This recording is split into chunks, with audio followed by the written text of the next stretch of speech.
Rock, paper, scissors? Yep. Do you go on shoot or do you go on 3? So do you go 1, 2, 3, shoot, or 1, 2, 3? Let's do 1, 2, 3, boom. Okay, 1, 2, 3, then go. Yes. Alright. 1, 2, 3. Boom! Oh, this might take forever. Oh my god. Are you kidding me?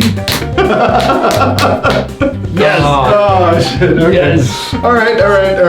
So how does this work then? Do you decide who does the intro, or do you get to do the intro because you won? No, this is to decide who does the intro. Whoever loses has to do the intro. That was the deal.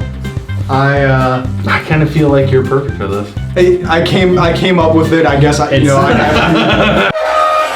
On tonight's episode, we'll be reviewing 2020's Color Out of Space, directed by Richard Stanley, starring Nicolas Cage, starring his wife, starring his daughter, starring his son.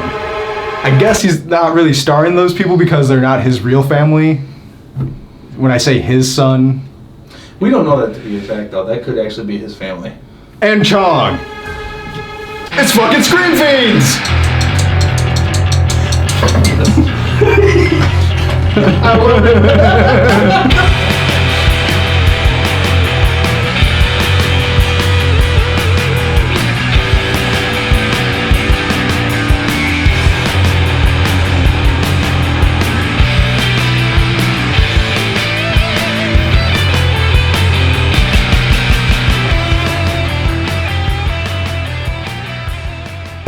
Color Out of Space. This movie was directed by Richard Stanley, and I don't know if you guys are familiar with what Richard Stanley is predominantly known for, but he sort of came on the scene with Hardware, which is a killer robot movie, blah, blah, blah, blah. Low budget, but it got like a cult following. Like, chopping while cult following? I wouldn't say that cult. But have you seen Chopping Mall yet? I have not, no. We'll do a Chopping Mall episode at some point. We'll do another one. Yeah. Wait, did we do it? We did. We did do Chopping recently. Mall. Yeah, we'll just do it again. I don't know if we ever published it though. Who cares? Let's do it. Yeah. That movie's really good. But in any case, then he eventually did Island of Dr. Moreau with Val Kilmer and Marlon Brando, which is actually Marlon Brando's last film. Oh, yeah. But the thing about that movie is Richard Stanley was actually kicked off the project. So he isn't actually the one that directed it per se, but he started directing it, and then I can't remember what happened. There was this awesome documentary that I don't remember the name of, but yeah, that goes. My favorite thing about that whole story is that he ended up going back to the set but blending in with the extras, dressing up with animal masks and whatnot, just to spy on the set to see what was going on, what the new director was doing. That's awesome. So now Richard Stanley is back adapting some H.P. Lovecraft. Who's that? You got him tattooed on your arm. Who's Howard you should be. Lovecraft? This should Some be old racist. Yeah, some old racist. I have not personally read the story, H.P. Lovecraft story, but you have, right? And No, I have not. You have not? No. You mean Color Out of Space. Yeah. No, I have read. That was one of the first things I read by him. The actual first story I read by Lovecraft was The Outsider, which is where I fell in love with it. I'm like, holy crap, this is really cool. I love this way this was told. Then when I got the collections and stuff, that was one of the most impactful ones early on was The Color Out of Space. Reading that one, the way that it was written, I was like, holy shit, you didn't describe anything, but I'm terrified. So it starts with shot of woods, like most horror movies are wont to do. But then there's a voiceover and it mentions Arkham. So right off the bat, we know that this is a Lovecraft universe. Yep, Arkham is a fictional city. Yep. And the Miskatonic is a fictional river. And I actually think, if I remember correctly, it might have been quoting the beginning of the story. out of that stuff at the beginning. I'd have to listen to it again. But I, like listening to them, like this all sounds like how the beginning of that story kind of sounds. They're talking about if you're heading to Arkham, but you take this other road, you'll come to an area known as the Blasted Heath, and it's a shunned area. Blah blah blah. So. So then we are shown like a witch circle, whatever they call it. It wasn't like a pentagram, was it? I don't remember, but what do you call it, like a summoning circle? Yeah, something like that. And we are introduced to the daughter in this story, Lavinia, Yes. which is a unique name to say the least. Yep. Now in the H.P. Lovecraft's, is it a short story? Yep. They're all short There, stories. yeah. Yeah. And some novelettes or whatever they're called. Does this family exist? Yep. The only difference is the gender swap with the daughter, and Oh, so Lavinia is a boy? the farmer, the Nathan character. His name's not Nathan. It's like Neham, or I can't remember exactly. It's not actually Nathan, but the last name is correct. But he's got 3 boys, and they live on it's a farm. Oh, okay. Yep, and so they live on this farm. There's 3 boys, and but that's the only really difference. Huh. And Lavinia is into witchcraft, and she's trying to like cast a spell to cure her mom's cancer. So then we obviously know that her mom has cancer of some kind. Breast cancer. Yep, and I think actually like I think she had recently gotten a mastectomy is what I kind of got from the story. That's what it sounds like. Yeah. And so she's almost praying to the Dark Lords of the cosmic universe to make sure nothing comes back. Yeah, that there's no she's never trace. dead. She says something along the line, there's no trace of this left in my mother. Yeah. Kind of a thing. Yeah. And then we are introduced to another character, Ward. Mm-hmm. And he's like a water survey.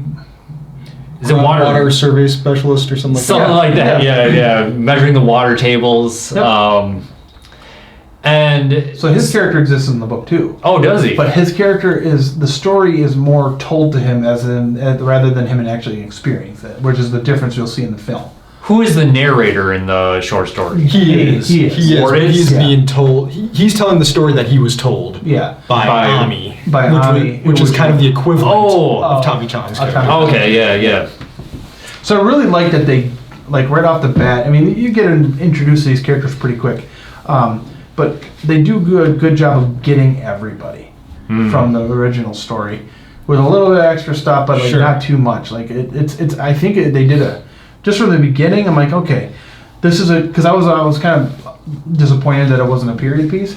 You know, it was a modern take on this story. I was kind of disappointed at first, but I think they did a good job of the changes they made to fit a modern story. Well, and it doesn't even like it wouldn't have had to be set in the modern times. Like I don't think there's really too much in this movie that necessitates it being in modern times. There's some computer stuff, Well, and that's what I think. but otherwise, I think that what they did, because like in the original story, it starts off the trees are acting funny and things are mutated and look weird. But in the modern times, I like that. Like as we come along, like it affects their cell phones and their computers and their reception of things and their and which makes sense. And even like even though their phones are on and work, but this thing is blocking it because of its essence. Essentially, is what it is. I do remember reading, I don't know if it's on your stats, but this movie was like, it only cost them like $6 million to make. So it was a pretty fairly low budget movie for. it doesn't look low budget. No, it at all. doesn't. No, it looks That's like cool. it's shot on good equipment and stuff, and maybe that's where the money went, Yeah, and Nicolas Cage. Yeah. I don't even know. He probably just He probably just does it. So, The entire budget went to the alpacas. it did. He just calls people and says, "I'm in this movie." He's like, you need some. You trying to save some money? I'll do it. 'Cause I feel like he does so many movies, and it seems like it doesn't matter to the quality of it, but I feel like he doesn't care. Like he's just having a good. We were talking about this because we're watching a review of the Ghost Rider, and it just seems like he doesn't care. Like he's having a great time. Well, when was the last like major? Was it National Treasure? The last big Gage movie, mainstream movie that he's done. National Treasure. Yeah, whatever. There's 3 of those. Like, like Mandy was. Everyone loves Mandy, but it was not like it's not like a mainstream movie. So yeah, it must have been National Treasure because he's done. Sure wasn't Drive Angry. No. And that movie was fucking fun to watch too. They're so bad, but like, so it's just hilarious. Do these alpacas exist in the story? No. No, but I think again, especially what they did with it, I think it was a good because he's. But did they have to be alpacas? It does though. Here's why I think it does though. He's not a farmer. But he's trying to be a farmer, and he goes to the internet to see what's popular, and he's fucking wrong, and it's great. He's like trying to milk alpacas, and they're gonna like eat them. It's like, you don't eat them, you make sweatshirts out of them, which the kids allude to, because he has no fucking clue what he's doing. So I think it's actually perfect. Yeah. That this he's like.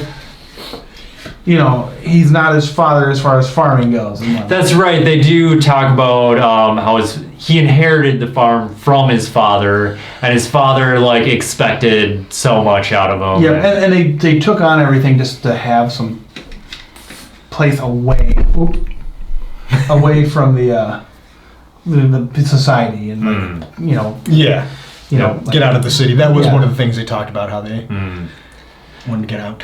Then we are introduced to the youngest, or is he the youngest? Benny? No, he's the oldest. Yep, and they're like, oh, he's probably smoking with Tommy John's character, whatever his name was. Tommy Chong? Ezra, yes. Jack is the youngest. Yep. The youngest brother. So we meet Jack as well. Now at this point in the story, they keep alluding to the water. Something is funky with the water because they have a well, and they just keep on mentioning the water. And even before the meteorite hits, Jack, the little kid, the youngest, is staring down the well. Yeah. Kind of concerned about I have an explanation for that. Remind me at the end. I think I have figured something out. Okay. So I wonder if you have the same thought that I do about this movie. Let's get to the end. Okay. Because I think I know why he's staring down the well. Let's go. Next part. Okay, so maybe we don't have the same. Then we get the meteor crash landing on Earth. The Nicolas Cage, Nathan, and the mom, Teresa. They're upstairs having some loving time. So I generally despise love scenes in movies. I hate them, and I don't know why. It's maybe it's prudish of me or something, but your Catholic school. Maybe, but it's just something about it just makes no fucking sense to me to put it in there. It feels like you're wasting my time. It is a lot. That's what I feel. It's not like I'm put off by it, but a lot of times I am put off. It's like, that's not how people have sex, and there's a lot more fumbling around and way less kissing. Let me throw this at you. Yeah. Don't you think it was almost necessary? Not really necessary, but there's a point to it because she has some insecurity about getting. That's why it didn't bother me, because there was more to it than just having two people fucking. Right. Like in Creed 2, there's no reason for them to do this. Mm-hmm. I mean, that we know they're in love. This was established in the first movie. Mm-hmm. You don't have to spend 10 minutes playing some random love song and having a close-up shot of a bra and his rib cage gyrating, and it's just get to the fucking boxing. That's what I want to see. I want to see him struggling to train to fight the guy that killed it, or fight the son of the guy that killed his dad.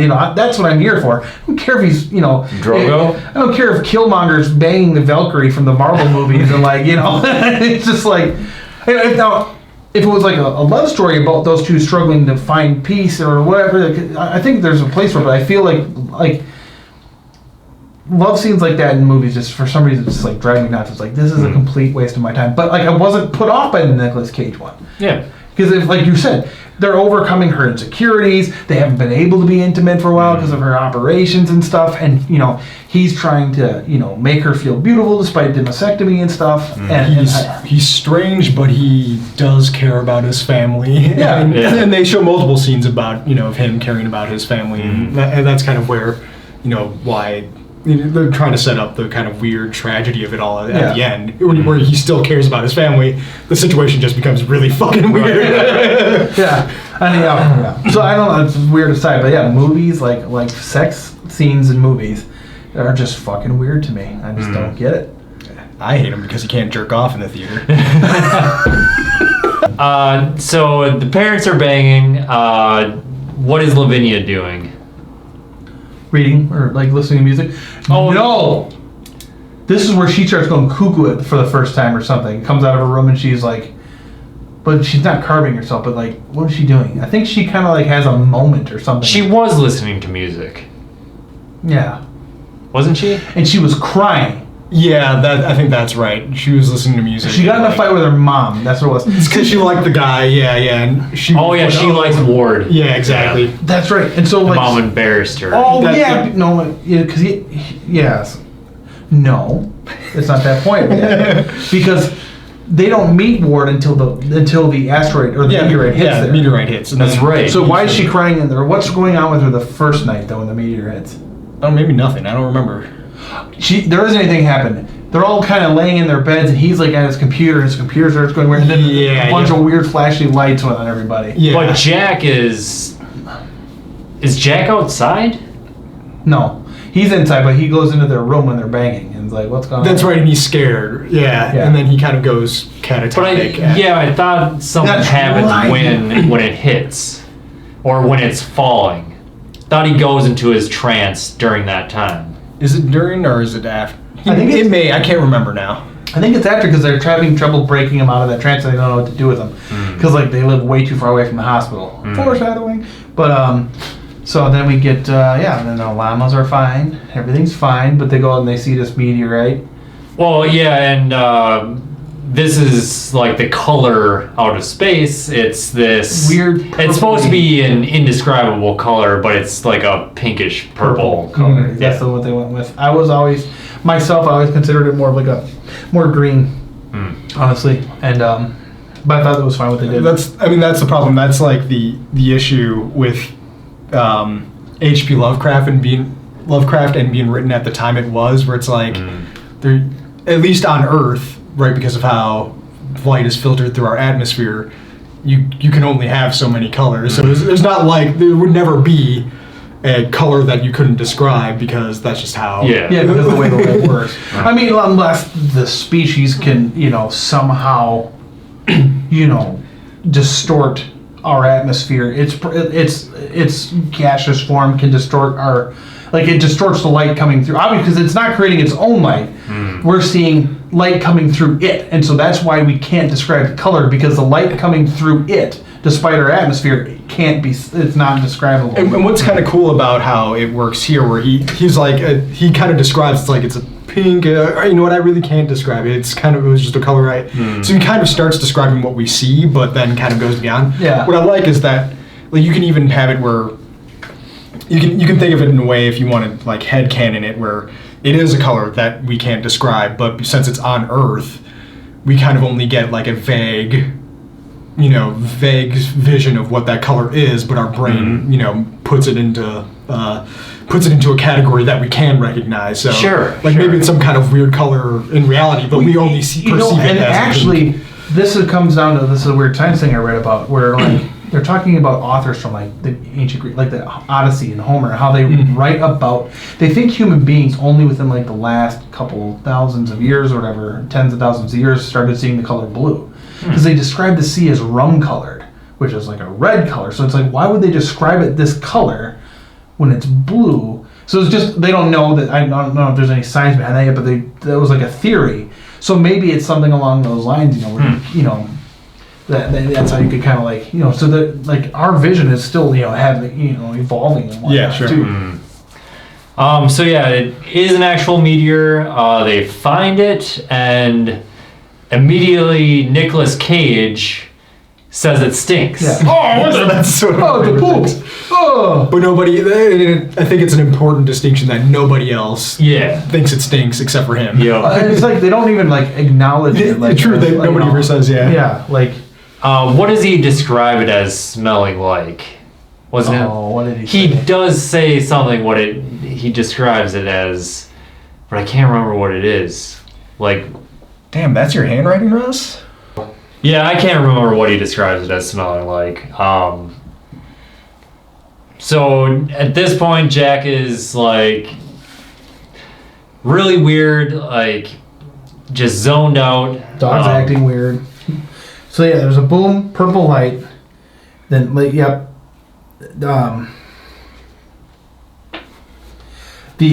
So Jack starts acting weird after the meteor hits. And then we get the police and the mayor come out,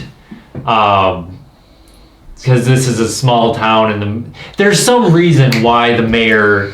So Lavina is hurting herself in this. I remember now. She's like pinching her own hand when this thing starts coming in. Oh. And so, which also, Nicolas Cage smelling things, Jack acting weird, Benny looking at space stuff, and her hurting herself Right. are all kind of come to a fruition towards the end. Yeah, do you guys remember why the mayor is out there? I believe they're trying to Make a thing out of this. not necessarily the asteroid. They were kind of trying to like touristy the town, I think, and that's why they had like those ads or whatever, and that's why they had the guy coming and testing like the groundwater and stuff to make sure it was like Oh. safe. That's the impression I got. At least I don't think they ever like openly said that, but I remember them seeing commercials on TV for something to that effect. Where the mayor's like, come visit Arkham or whatever. Yeah. Then we are introduced to Ezra, played by Tommy Chong, and his cat G-Spot. That's right. And isn't that funny? He's got a pussy named G-Spot. That was the He- joke in the movie. I'm not making that joke. But I'm not that clever. But it was pointed out that it was a corny joke. Like they're not trying to like make it seem like that was like a really clever, funny joke. They're like, oh, these guys are lame because they thought that. Yeah, Ezra is. They describe him as a squatter who lives on like another building on the Gardner property. Yeah. I don't know if it's just like a servant's building or whatever. Yeah, I mean, it just seemed like another smaller house, or even like kind of like a utility, like not quite a shed, bigger than that. But It's almost like a double. Yeah. It feels like a trailer, honestly. Yeah. but It yeah, very well could have been, But but he obviously tends to the land or cares about it to some degree because he's like he seems like he's actively working. Well, you only see him really hang out in this house smoking pot, but you get the impression you get the impression that he like is in tune with the environment and he works around there. So I thought he did a good job actually as this part because it's Tommy Chong, but it's not Tommy Chong. Like, how do you play the same person you always play, but somehow feel different to me at the same time? It feels the makeup. Until the end when he started going, real great. It did feel like his typical stoner Tommy Chong, but it also wasn't felt like more serious. Yeah, like, it wasn't played specifically for humor. It's like it's just like a stoner in real life instead of a stoner in like a over the top comedy. Yeah. So he can act. I guess so. Yeah, it wasn't bad. That was good. Like I thought I've seen him on the 70s show, and I've seen him like a couple of those Cheech and Chong movies. That's all I've ever really seen with him. So but like, how do you take that? And like, it felt like Ezra wasn't everything else, but it's still, like it was still him. But maybe just because he's so old at this point, he just doesn't look like it. Maybe it's playing tricks on me. But I thought you did great.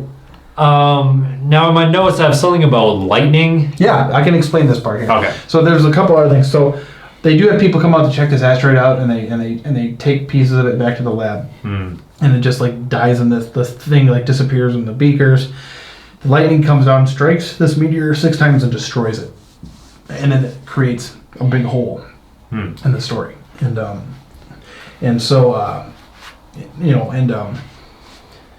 But yeah, so the lightning destroys this thing. And then this is where things start getting progressively more fucked up as things go on. I know Ward does the water test from, I think it's from the well, and it ends up turning the same purplish pink color as the sky lit up. Yeah. Whatever. Then this is Ward's car starts on its own. That's right. Yes. Yeah, so it's like the radio signals are messed with. You know, the animals start looking different. I think we see like that first like weird animal in the woods or whatever. Yeah. The meteor spear is gone. There's like new flowers popping up, and like Nicholas Cage's like, "Did you plant these?" She's like, "No." And then they're the same pinkish super purplish bright. color. Yeah, You that's know. the color, yeah. but this is the scene where the family is all sitting around watching the news, and Nicolas Cage is on there, and they're like, Oh yes, his hair. his hair is all fucked up. And then like, man sees a UFO. It's like, I didn't say anything about a UFO. That was a great comic so great. Like that was I mean,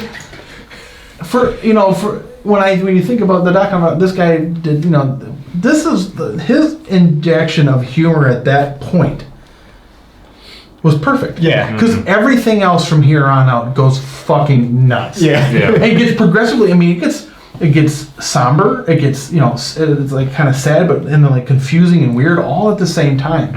And it gets way worse from this point, which I thought he did a great job as we get like deeper into this, like creating a sense, because you can't create the fear that Lovecraft did because of where we are now. But he does something with the fear with like an addition of despair at the same time, which Lovecraft always touched on that too. That was kind of the thing, was like when we are privy to knowledge about how things really are, there's a degree of despair. I mean, that's why the characters kill themselves or go crazy all the time, because they can't handle what they know now, knowing that how little we actually know. Like I think in the beginning of the Call of Cthulhu talks about how lucky we are at the mercy of our like how we don't know anything. Like if we were to know a fraction of what we don't know, we would just lose it as a species, kind of a thing. But so yeah, it's really cool, like that injection of humor at that point. And it's like, what I love about it too is it kind of gives you a memory of what Nicolas Cage's character was before he fucking goes crazy. Yeah. So they're sitting around, they're watching the news, blah blah blah, and mommy's cooking dinner, and she's cutting, and she's like starting to go crazy, and she's cutting, and she's cutting, and she's cutting, and she's cutting, and she doesn't. It's very telegraphed for sure. Yes. And I think that's fine, being that she is in a trance-like state, because that kind of just further. Well, exactly. I mean, if you would rhythm have done it like where you just like it pans over her and you see her chopping, and then she just turns around and goes, "Dinner's done," and her fingers are missing. I think you needed that tension building up of her cutting. It's like, at what point does she wake up and then she doesn't? And then, Well, I was happy to see that they actually show her cutting it. Like in a lot of movies, this exact scene is done in a ton of movies, but most of the time they don't actually show. Yeah, they'll cut away, and then, as you said, they would show the result. Yeah. But not the. Yeah. So they did both. Yep. Stanley. Yes. Thank you. And it looks amazing. You know, good job. I thought that was good. Yeah. Pretty seamless and like, yeah. So yeah, they want to take her to the hospital, but the car doesn't start, right? Or no, they do. They do go to the hospital. Yeah, they go to the hospital. They leave all the kids in charge. Benny's got to put the Pacos away. Jax, so he walks by Jack, and Jack's talking to the man in the well. Yeah. And so that's where we kind of... And we also get scenes at this point of him just standing outside, staring out into nothingness and all of that too. So he snaps out of his catatonic state, but he's still acting kind of strange. Phones are working weird. We get that Mantis comes out at this point. Oh yeah, the little Metroid looking thing. And it turns into a Mantis thing. And, yeah. Ward talks to Ezra about the water. Yeah. Warren talks. Yeah. Is it Ward or Warren? Ward. Ward's talking to Ezra about the water and stuff and how it's really bad. Then we get the transformed G-Spot. Yeah. Yes, when they're driving Back. Is it they're driving back or they're driving out? Either way, you see the hairless mutated yeah. rat, Cat, yeah. rat, cat, yeah. I wrote baby Metroid shower.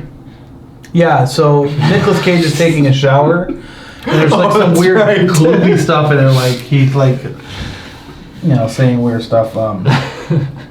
Oh, and this is when he starts getting the arm rash. Yep. Oh yeah, his arm's getting rash. Mom's starting to act weird. Gets the... Just hair's falling out in that shower scene too. Oh, I didn't notice I that. guess I didn't notice it either. Oh wait, maybe it was Lavinia. I can't remember now. Nicolas Cage picks a bunch of giant tomatoes and peaches. I love that they touched on that because that's one of the main points in the original is that the food is like huge. And you're like, okay, great, but it tastes like it's inedible. It tastes so bad. And he's acting weird about it. And he's like, bite, throw, and his wife's like, what are you doing? And whatever. She gets kind of whatever, but. Lavinia slices her arm. Yep. Yeah, this is where she starts actually cut. This is like kind of like as things are starting to climb up here. The alpacas start mutating into like the Thing style shit. Like, Oh yeah, it's like one alpaca with like And- 6 heads. This is another interesting thing is that when the parents leave, they start to touch on time being weird.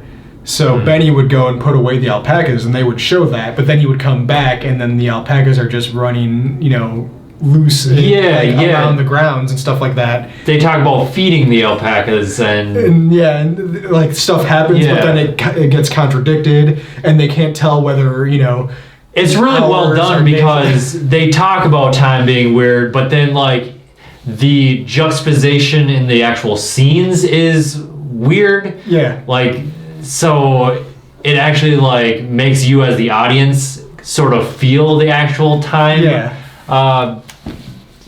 dissonance, like whatever is going on. Yeah, it's super well done because at the time I remember thinking like this is like something just isn't, my brain is not. Exactly. He'll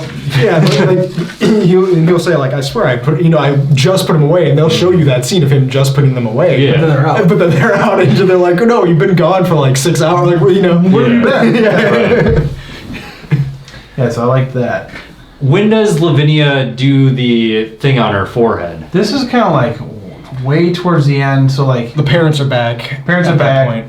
She's in her room like crying and cutting symbols of herself. Benny's like in his room doing weird, smoking pot or something. He's like on his cosmic whatever program he has on his computer. And so like at this point or something, Jack he goes up to shoot the alpacas that are like that weird amalgus monster thing. And No, there's a few things. There's Probably touched before. there's that. a big one that happens before he shoots the But alpacas. he doesn't shoot him at that point. Doesn't he go out there because he's gonna do it, but then doesn't. Comes back because at some point the mom and Jack go out there. Yeah, and They must. yeah, I'm starting to get things mixed around too. Because like I'm looking at my notes here. Did a meteorite land outside the house? The trees are starting to look nuts as there's like a storm coming, and they're going out there and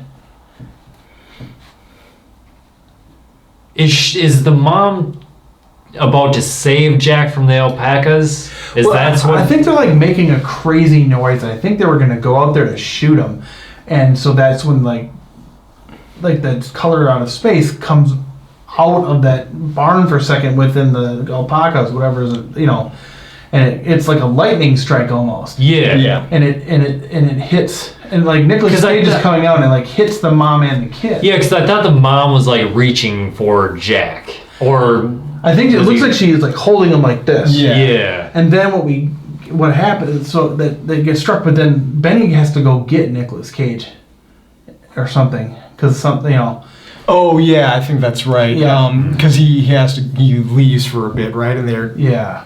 trying to get them out when the purple light starts to grow. They're trying to get the Jack and the mom out. Yeah. And they don't get them. Yeah, so what we find out is they've been, and you've heard of this, like people being struck by lightning and getting fused together. I heard this story, I don't know if it's true, but there was a couple having sex. Wait, in real life, you've heard of people getting fused together by lightning? Yeah, so they were having sex on top of a car and got struck by lightning, and when the police came out, they found that their two kind of charred bodies like fused together. Oh, That would make yeah, sense. I guess. Yeah, from the heat and all Sure. that to some level. So, but I don't know if it would push you through the other person and you'd be stuck on their back. Yeah. And so that, when that happened, I was like, holy shit. I also That's really like fucked up. that they don't show it to you right away. You see you see them get struck, and you see the reaction of the family, like, "Holy fuck, this is Yeah. fucked up." You still don't see them yet, and they're like, "Okay, let's get them into the house." And then they put them on the couch, but you just see the couch from behind, so you don't see what's on the couch until they finally go up over and show you. It's the mother on her side facing outward and Jack behind her kind of sticking out, and he's groaning in pain, and she's like, she can't talk either. They're both making fucked up noises. Yeah, and it's fucked up, but like at the same time, it's absolutely sad. Like I was Yeah, for super sure. sad Yeah. by this point. Like this is like, what do you even do? And it's the two most vulnerable people in the entire Yeah. family. And I think there's something so of like, that's just it too. Like the most, usually the most vulnerable people are the ones that come through in the end. Yeah. Somehow. Yeah, true. You know? But they just get you. They get the most vulnerable people right away, and it's just like it just hurts. Like it actually like made me feel terrible. Like, Well, and it just looks so great. Like it's all Yeah. practically done. And it's like something straight out of The Thing. Like Yeah. Yep. John Carpenter's Yep. The Thing. Whereas like with the thing, it's like a monster, and then like that person's gone, but these are still those people. Yeah. Well, and it looks like a monster, but it's like these characters, Yeah, so it's not like And they're a like- threat They gotta give necessarily. them water, and like they're why are they making these noises? And then like they decide at some point to bring them upstairs and lock them in the attic, which that happens in the story as well. He starts locking his family members in the closet. The father does in the story, and so things just keep getting worse, and like the llamas are acting crazy, and Alpacas. I'm gonna keep calling them llamas too. And so he goes up there with the shotgun, and you see the barrel come up to her head, but then he stops, leans down, and kisses her, and then Lavinia comes up, and throughout this parts too, like Nicolas Cage keeps getting crazier and crazier, and kind of falls in between him being his father, who was over, like always over his shoulder, bitching at him kind of person, to himself, which is a little bit more laid back. He keeps going back and forth, and he like hurts his daughter, dragging her around and stuff. Yeah, it's illustrating that he is going crazy. Yeah. By him kind of switching between his father and himself, whose father, as you pointed out, and I didn't notice it at the time until you pointed out, is essentially a Trump impression. But it totally is. Yeah. But then Lavinia's like carved symbols in her hands, like what's going on? This is when she sees the body, and she's like, oh my god. Then they're trying to take care of the mom. And then Jack, and then they're gonna go do something like Nicolas Cage is, but he gets turned around somewhere. So Lavinia and Benny are gonna try to leave at some point. And I think they try, but like the cars don't work, nothing works, they're stuck there. And so Nicolas Cage locks her in the attic with her mom. But what happens to, where's Benny? I think him and Benny go to kill the alpacas. No, because So I think he goes to kill the alpacas. Benny, at some point, I don't know if it's this point, he goes to the well because he knows that the dog is in there. That's He's trying to save right. the dog. So that's what this part is. So they don't know where Nicolas Cage is. He's gone crazy. Lavinia gets her horse, and Yes, they that's right. grab Benny. So they're going, but then something happens, and the horse runs off. Yeah. And then the horse turns into a monster too. But Benny goes, I think I hear the dog down the well. And he looks down and you can see it. yeah, he's like, this will just take a minute. He goes down there, but then the color on space erupts and like turns him into ash. And so like that's what happens with the kid. Lavinia gets locked into the the attic, and then mom really turns into a monster. Yeah, like a spider type looking thing. I don't know. Yeah, its bones extend to like. Does Nicolas Cage shoot her up at this point? or is it Ward, or is it Benny? So It's she's gotta be stuck in there. Nicolas I think they Cage. take him. I don't think he kills him at this point. Ward takes her out of there and closes the door. I don't think. No, Nicolas Cage does it. I remember. He does it, but I think it's later on. I think Okay. the monstrosity is up there for a little while longer. Well, no, 'Cause wasn't he feeding it? No, I remember now. She locks her up there, but then the mother turns into the monster and comes crawling over at her, and she's got her pinned, and Ward hears her screaming, trying to get in.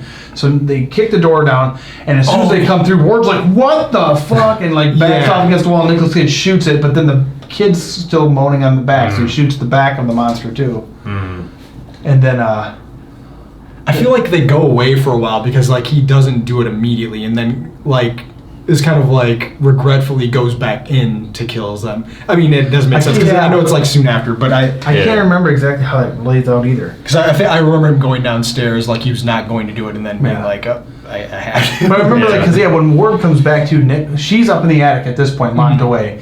He's in the, he's just watching TV, and Ward comes over, and I think That's right. with some officers too. Yeah, there's and then cops like and the stuff. trees kill the cops, and like all this and that, and eventually, because like his rash is way worse. Yeah, it's almost like reptile skin. Yeah, It's weird, yeah. And he's downstairs watching TV, and I'm assuming whatever the color is has convinced him that everything's fine and that he doesn't have to do anything. And I think that's what it was, where he goes up and saves them. For a moment, he acts like he's not going to do anything, like it's all fine still. But I think like something snaps where he's like, "No, this is all fucked up," and then he does something. Yeah, because he sort of transitions from being the crazy, like, his father, and then have some semblance of sanity. Yeah. He keeps bouncing back and Yeah. forth. But then they all come outside, and for some reason, he gets shot in front of Lavinia. Nicolas Cage does. Was it one of the cops? One of the cops shoots Yeah. him, Yeah. because he's got. I a don't shotgun remember or him something. getting shot at all. Yeah, he gets shot in the end, and he dies on the porch. And then he comes back to life, though, all fucking crazy. And Ward's like, "I saw you die," and then the light takes him or whatever. And this is where the screen was cool. I like that effect where like overexposure, but like on a digital camera, where it's got like that weird pixelated thing when you move. Like you ever see a really bad webcam? yeah. It was doing that, but it was affecting that in like a real. It was cool how they kind of. I liked the way that looked, and so that's I almost called him Love Cage. I was like Lovecraft and Nicolas Cage. Love Cage. That's what I'm gonna call Nicolas Cage Lovecraft movies. Love Cages. But then Ward and the girl are gonna run off, but that doesn't happen. She gets taken by the light herself, and he's left by himself. Ward is. Yeah, like there's like a final blast of light that consumes her and everything in that area, and But it leaves him. Yeah. And like the light goes back into space. He gets a glimpse. This is the cool part. yeah, because that's he right. gets a glimpse of the world. Because she's like completely, now everybody is crazy, even her, because he's like going to save her, Yeah. Yeah. and she's like, we're fucking good, we're gonna stay here, and her eyes are all purple. This is Yeah. my home. Yeah. And then he Yeah. looks, that's right, and he looks into her eyes and get a crazy scene of cosmic Like planetary horror. stuff. It was. I liked it. It was long enough to get it to really take it in, but short enough to only give you a glimpse. Do you think that was like the planet that this thing came from? That's Yeah, my I think guess. so too. Yeah. Yeah. And like maybe it blew up and it's a piece. It's like a genetic memory or whatever you want to call it. But then he's left by himself. And I can't remember. He doesn't really escape the explosion. It happens with him right there, pretty much. Yeah. Right? Yeah. And Yeah. he just happens to survive for some reason. And I like when they zoom up and they do the crane shot and you see the Yeah. entire land and you see it's kind of like you can see where the color's been sucked out of some of the Yep. trees and stuff. Yeah. And Yep, it's, the it's entire become the environment. terrible blasted place. You know, it looks like the scene of the stuff going back into space, the color of space, like retreating back into space, and like. I liked it. I always wondered, like, well, how did the whole neighborhood? But I liked that it seemed to open up some temporal rift, and it gets itself out of there. Yeah. You know. Then we get the final scene with Ward talking to himself about Yeah, what he's seen, and He's standing on a well, very cool, picturesque Yeah. shot. And then he's talking, but we're getting closer and closer to him. And then you see that, like, all of his hair is gray. Yeah. That was Yeah. really cool, too. yeah. So before we get too far into this, My idea with the well and the water was at some point in the movie they explain how this thing exists in the past, present, and future. And so my idea was the well water, despite the meteor not having been there yet, in some reality or in some time within itself, it has already been there. So it's already poisoning the well without it actually getting there. Sure. That's what my whole idea throughout the movie was, that they were already affected by this thing before the meteor even crashes. Sure. I'm thinking just because of it's the way time is affected by Yeah, they do clearly show that time is very weird now at that point, and that makes sense. And you were pointing out there's already kind of weird stuff. Yeah, they going make on a big deal beforehand. about the water, like right from the beginning. So Yeah, so that was my guess. Yeah, no, that does make sense. That's what I came up with for that. yeah. So what do you guys think overall? It was okay. I enjoyed it. I'm interested in Russ's opinion, being the biggest H.P. Lovecraft fan and person here that knows most about it, and probably has seen the most Lovecraft movies. As far as it stands for movies based off of Lovecraft properties, like where does this kind of fit? Do you think? I think I like it a lot. I honestly say it's probably my favorite thing that I've seen. I mean, the Reanimator and From Beyond are really fun to watch, and they're really good, and they're interesting takes on those stories. Yeah. But they still have kind of that 80s schlock feel. I was just gonna say, like, they don't really feel like I don't know. They feel like their own thing. Like, you would never have even known it was a Lovecraft story. Like, if you were to show somebody Reanimator and not show them it was Lovecraft and then show them this, they wouldn't know they were related. And yeah, because Lovecraft is known for his brand of cosmic horror that it's a genre he basically invented. And being that the Reanimator doesn't really touch on that aspect of it, it's very easy to not think of it there's that kind of way. like different phases of Lovecraft. You have like your macabre stuff, or if that's however you say that, that's like your Reanimators, Rats in the Walls, that kind of stuff. Then you have your cosmic horror and your Cthulhu mythos stuff, and then you have your dreamland stuff too, which is a little bit different. Even like where you got your Cats of Altar, the White Ship. But they kind of relate to each other a little bit with the macabre and the dreamlands. When you have the Statement of Randolph Carter. Have you guys read that one? No. That one's I like that one a lot. But Randolph Carter also is in the Silver Key, which I think he co-wrote with somebody, and I can't remember who. But so I thought that this one was really done well. Pretty faithful for the most part. I thought the humor was perfectly timed. Yeah. Like it was enough to give you a break, but not enough to take you out of it. And I think it was really smart to have Nicolas Cage be that character, because we are already in the world where Nicolas Cage Is we're used to him. Right. Weird and over the top in those parts. Yeah. So like any other actor trying to do that would be like, this is why are they doing that? This is stupid. I was thinking before we started, like, I can't even imagine a different actor playing this role, because, like, you can make fun of Nicolas Cage as much as you want, but it is like he commits to a role, and he's our A-list actor for this movie. Who's the B-list one? Somebody that sprung right into my head when I was thinking, like, who could we replace that could maybe get close. The first person that came to my head was Mel Gibson. And not even for like the crazy shit he'd been going through. I could just see him being like the protective family guy, but also fucking crazy at the same time. You know. So I thought like he might have been okay, but there's something about Nicolas Cage's playfulness almost. Yeah. Where it's like, I don't know, it's weird. What was that other movie he did recently where he's like a parent? And the parents was crazy. Mom and Dad. Mom and Dad, yeah. See, like, he can do this shit. Yeah. You know, whereas, like, I don't know, I know people, like, kind of pan him really bad. I think he's a lot better than people give him credit for. Because you look at some of his, even, like, his indie, like, comedy stuff, like even, like, The Weatherman, I love that movie. You know, and even his schlocky 80s, like, or 90s, like, action movies, like, Face Off was actually a lot of fun to fucking watch. Yeah. You know, when I think about these, I could go back and watch Face Off and feel nostalgic and have a good time about that. Whereas, like, newer action movies are just fucking bad. You know, it's like, fuck you. I get the feeling that he knows exactly what he's doing and all of that, and I think maybe I'm giving him too much credit, but like, see, that's why I'm trying not to do that. But I think he deserves it. I think he does think of his what he does as a body of work as opposed to just one movie. And I think Well, he even says it in the fucking making of Ghost Rider. He goes, well, the comic was like, well, he didn't drink, jelly bean martinis. He goes, but I do, because that's what I do in real life. This is me, and so he really puts himself into these things. But it's amazing that you can see him as the different characters, despite because the way he talks and his facial expressions are so hard to not like. Whereas other actors can take on other personas. I mean, look at John C. Reilly, for example. It's this fucking guy from Adult Swim comedy stuff. But then he's he plays, in Laurel and Hardy. He's in that. He's in other he does actual good stuff too. But he's got a pretty his face. But there's something about fucking Nicolas Cage and the way he speaks, the way his canter is, and the way it's you can't break that. That's how he just. It's like Keanu Reeves.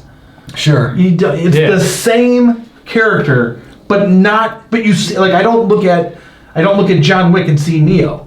I don't look at Nathan, whatever his name is in this movie, and see, Castor Troy. You know what I mean? Yeah, and just think of a previous Scream Fiends Platinum winner, Mandy. Yeah. And his role in that, where it's he's still. He's playing a crazy dad. He's playing crazy husband. He's not playing that. Yeah. But it is almost entirely different, right? Yeah. I mean, he's still him, so obviously he sounds the same and looks the same. But the character feels completely different. Yeah, it's he's so good at taking the same fucking thing and making it actually. How is he making? Because it's you can tell in Mandy, as opposed to this, that his craziness is from his thirst for revenge. Yeah. You can get that from his weird facial gestures and all How the fuck does he do that? I don't know. Because he's fucking Nicolas Cage. I like Nicolas Cage. I like him. Yeah, he's good. Yeah. He's good. I don't care what I'm going to defend him.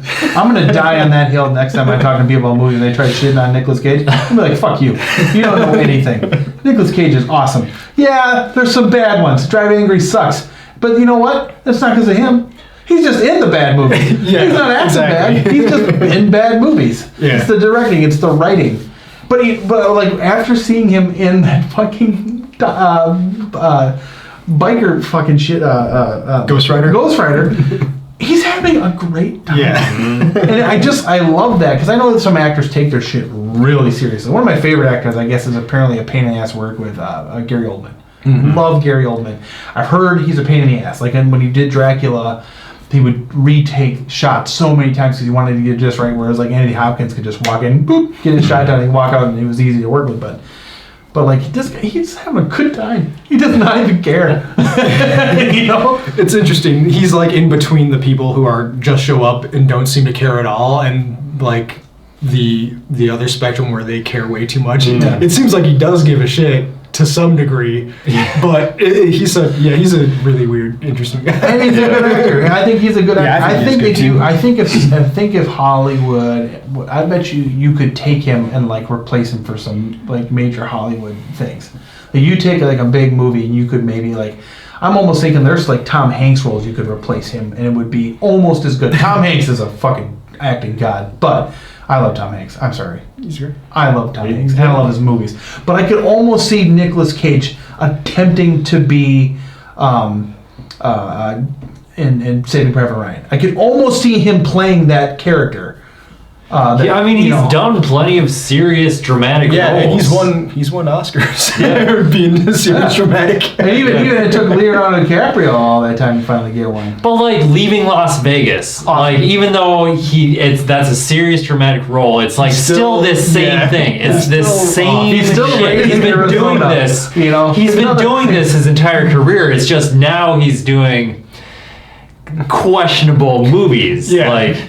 Awesome movies like Mandy and this, but a movie where he plays another crazy dad, but is also a completely different character, Kick-Ass, where he's he's amazing in Kick-Ass. I don't fucking get that guy.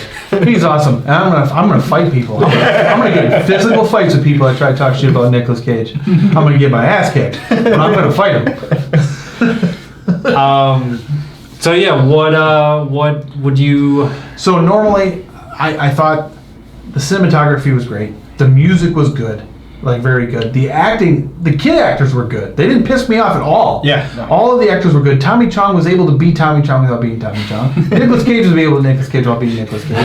That mom, I've seen her in some really important roles before, so they got like a decent cast for this. The take on the story was appropriate. It didn't feel like it took it way out of context, or they didn't just make their own story and use the name of the Lovecraft story. Sure. They really tried to capture it in a modern setting. I thought they did good. All that said, I mean, does it hold up to like a Silence of the Lambs or anything Sure. to get a platinum? Yeah, it does. Because I'm gonna give it a gold because of everything it is, but it's Lovecraft and I'm a fanboy and now I love Nicolas Cage, so I'm gonna give it a platinum. I don't fucking care. Our first movie, our little reboot, fucking platinum. Boom! Set the bar really low, so everything above it, But no, I'm probably being ridiculous, but I don't fucking care. I would watch it. I could watch that movie again and again. Whereas a lot of horror movies I watch one time and I'm done with it because everything you've done, its effectiveness, its impact is done. I don't need to see it again. Like Martyrs. Oh, Martyrs. I never need to see Martyrs again. Sure. But I do want to see it. The only time I want to see Martyrs now is if I'm showing somebody it. Because I want to see how they react. Yeah. But I would watch this movie by myself on purpose. Just sit and Yeah, watch it. no, Because I it's- loved watching the progression and everything. The pacing is perfect. Like George Lucas needs to take cues on how to add in. The fucking small amount of humor right before everything gets fucked. It's like Sure. the foresight of making Nicolas Cage what it does at that point is it takes this kind of character who's like, you kind of like him. He's trying to be a family guy, but then you see he's an old man too. He's going kind of kooky, But so it really endears him to you. So whoever wrote this, obviously Lovecraft wrote this, but whoever wrote the screenplay did such a fucking good job to make you care about these people. And they don't do a ton of exposition or anything to describe these characters, but you give a shit, and it was perfect. Like the scene when he's watching himself on the news, it shows that that self-centered, that vulnerability of he's got a little vanity. It's Yeah, exactly. It's some real humanity in this, right. You get that he is. It is. We already praised him too much, but he is great. And then, exactly. Their attention to detail on setting things up. That's probably. So I was going into it as a goal too, but you partially started to talk me into a platinum. I'm giving it a platinum because I'm a fanboy. Honestly, I'm going to take it in the next level. Does it measure up to your like I said, the Silence of the Lambs, the Shining and stuff? But the content they had to make this movie in comparison. Richard Stanley compared to Stanley Kubrick. Come on, Sure. right? At this point now, Richard Stanley has really impressed me. Sure. But when you think about what he's done to this point and what fucking Stanley Kubrick has done. Sure, he's made silver movies before, and this movie being what it is, you expect another silver out of him in terms of the Scream Fiend style. But he's gone beyond that. He really I think I would love to see more from him. Honestly, That's the one thing I take away from this movie. It's I really want to see What his else take he on the does. next one, the Dunwich Horror or whatever.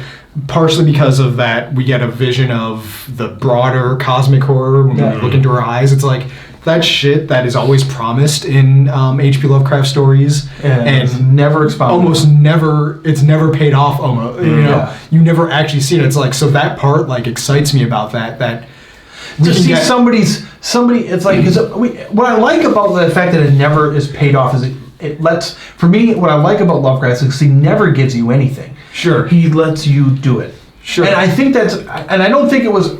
Some people attribute to him being a lazy writer or whatever. I really feel like he really he captures the idea because he tells you it's undescribable. So as you start to try to describe it to yourself, you come up with all this fascinating shit in your own head of what this might look like. And to have it on screen as somebody else's vision of what that might be, it's kind of fun to see how it relates to how you see it. Exactly. Sure. And I think Lovecraft, that's perfectly fine because I think that was the part that he liked the most out of it. He didn't care about showing you if it were I'm going to event. It's not like George R. R. Martin, who's like, I'm gonna write this last Game of Thrones book, and then he never does it, right? I'm gonna pay all this shit off. Just wait, promise.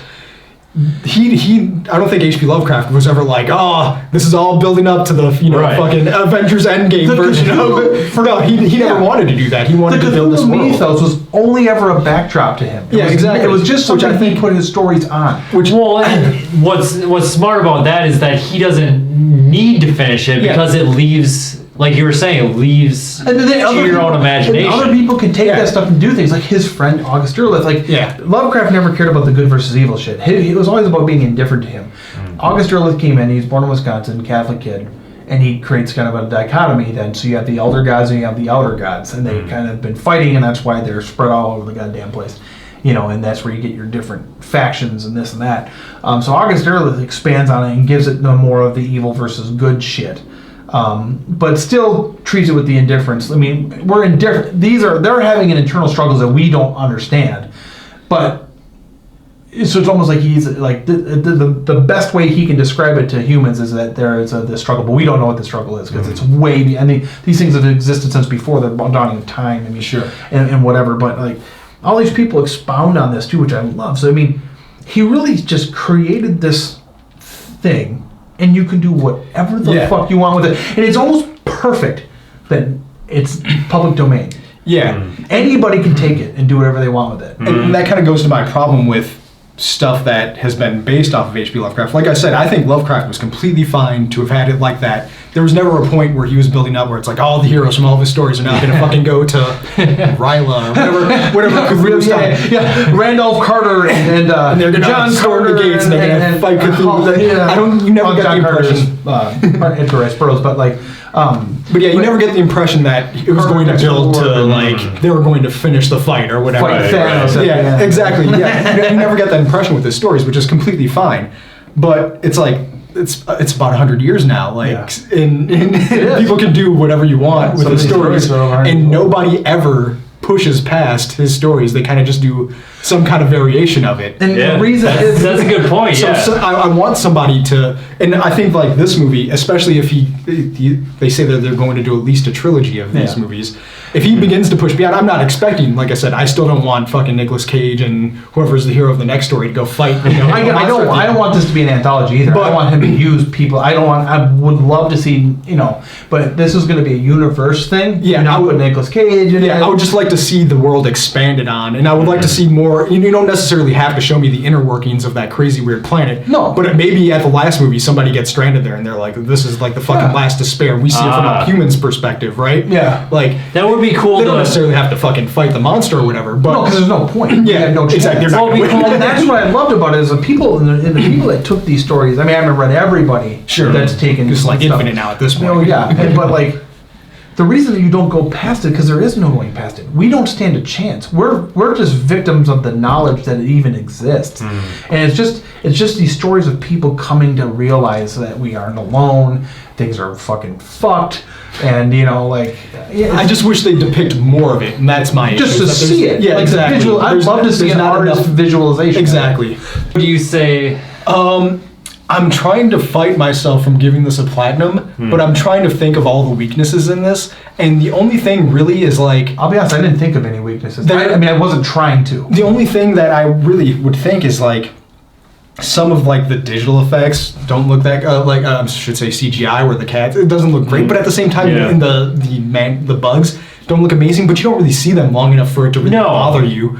So that's not really that big of a mark against it, to me at least. And for me, it's like I give it a pass for one because I'm a fanboy. Right? Sure, I'm just going to admit that now. But two, I give it a pass because they're not working with a James Cameron budget. That too, it's only like $6. I know I'm not sure if $6 million is right, but I know it was under $10 million for sure. And so and it was like you said, it wasn't on screen long enough to not be passed. You can if you're being picky, it's the type of thing like that's what I'm trying to do right now. Is be picky. Yeah. Well, and I fucking hate CGI monster effects and all of that. And it's the ones that you see, the ones that count, like the mom, the alpacas, and the alpacas. Those look great. So the ones that matter.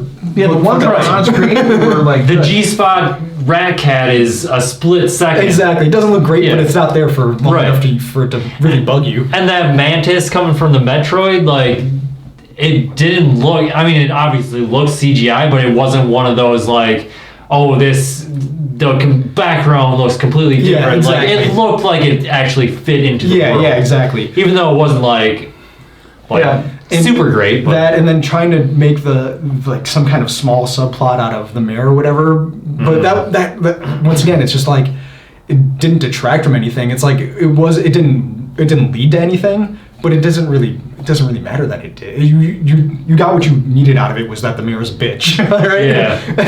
But and you know, tried to like didn't want to send help when they needed it, and they were able to wrangle the cops. Yeah. So like those two small things, really, if you're trying to look at it, it's just like, do I knock it down to a gold because of that? Are there movies that are platinum that also have minor problems? I'm sure I could find right? two problems in The Shining. Yeah, exactly. You know. Right, exactly. I mean, one problem is the fact that like the Jack Torrance character is not captured at all in it. Sure. That's a blaring problem. So like, I went in wanting to give it a gold because I do enjoy it a lot, but you've pretty much talked me into giving it a platinum because there's really there's nothing wrong. There's nothing big enough that's wrong with it that it's like you know, this is. But I could see where it, like, for a person, just a general moviegoer, not liking it that much. Sure. yeah, it is very sort of like Niche. It's movies for guys like us. It's not complex, but it's a little convoluted, I would say. There's some.